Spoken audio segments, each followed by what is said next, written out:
महिलरूपयम नामक एक दक्षिणी शहर के पास भगवान शिव का एक मंदिर था। वहाँ एक पवित्र ऋषि रहते थे और मंदिर की देखभाल करते थे। वे भिक्षा के लिए शहर में हर रोज जाते थे और भोजन के लिए शाम को वापस आते थे। वे अपनी आवश्यकता से अधिक एकत्र कर लेते थे और बाकी का बर्तन में डालकर गरीब मजदूरों में बांट देते थे, जो बदले में मंदिर की सफाई करते थे और उसे सजावट का काम किया करते थे। उसी आश्रम में एक चूहा भी अपने बिल में रहता था और हर रोज कटोरे में से कुछ न कुछ भोजन चुरा लेता था।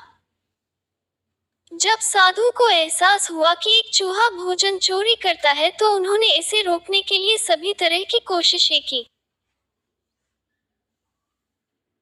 उन्होंने कटोरे को काफी ऊंचाई पर रखा ताकि चूहा वहां तक पहुंच न सके, और यहाँ तक कि एक छड़ी के साथ चूहे को मार भगाने की भी कोशिश की, लेकिन चूहा किसी भी तरह कटोरे तक पहुंचने का रास्ता ढूंढ लेता और कुछ भोजन चुरा लेता था। एक दिन एक भिक्षुक मंदिर की यात्रा करने के लिए आए थे, लेकिन साधु का ध्यान तो चूहे को डंडे से मारने में था और वे भिक्षुक से मिल भी नहीं पाए।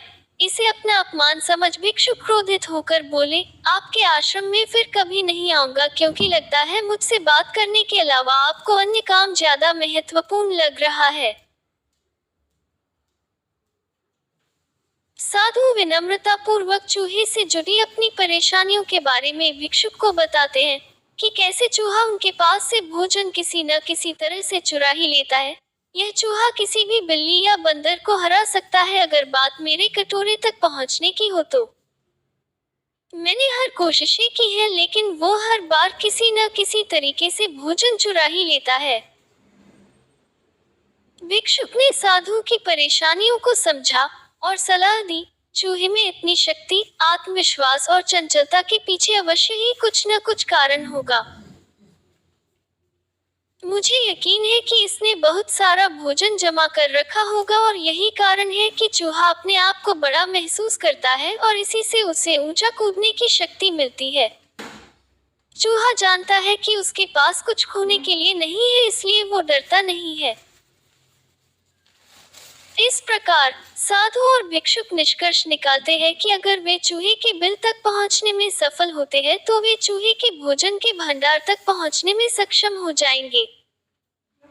उन्होंने फैसला किया कि अगली सुबह वो चूहे का पीछा करेंगे और उसके बिल तक पहुंच जाएंगे।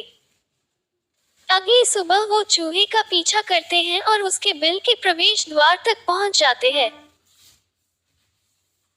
जब वो खुदाई शुरू करते हैं तो देखते हैं कि चूहे ने अनाज का एक विशाल भंडार बना रखा है। फौरन ही साधु ने सारा चुराया गया भोजन एकत्र करके मंदिर में ले जाते हैं। अपना सारा अनाज गायब देख चूहा बहुत दुखी हुआ और उसे इस बात से गहरा झटका लगा और उसने सारा आत्मविश्वास खो दिया।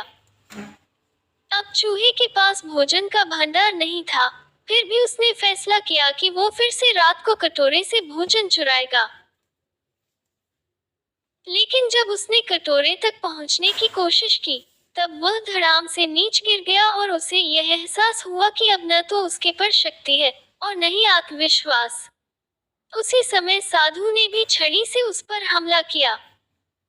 किसी तरह चूहे ने अपनी जान बचाई और भागने में कामयाब रहा और फिर वापस मंदिर कभी नहीं आया। यदि हमारे पास भी संसाधनों की कमी न हो तो हम में भी अद्भुत शक्तियां और आत्मविश्वास की कमी कभी नहीं आ सकती।